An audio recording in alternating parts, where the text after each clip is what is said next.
বন্ধু, তোর ব্যাকআপ হইছে দেখে তুই এত কাঁদতে আছিস কেন?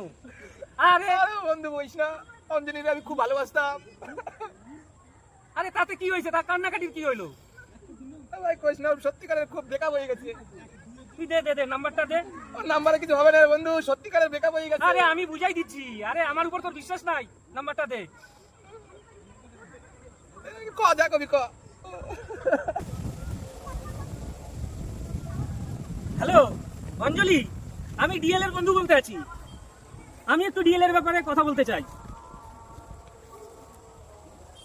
হ্যাঁ, ব্যাকআপ করছো, ভালোই করছো। ও একদম ভালো ছেলে না, ও জল পানি মদ গাঁজা সব খায়। তোমরা তো ভালো ছেলে চোহে দাও না, আমাদের মতো ভালো ছেলে তোমরা চোহে দাও না। আর আমি তোমারে প্রথম দিয়েই ভালোবাসি, সে তো কইতে পারি না। হ্যাঁ হ্যাঁ, I love you too, I love you too. তুমি কোথায় আছো? তুমি দাঁড়াও, আমি এখনই আসতে আছি।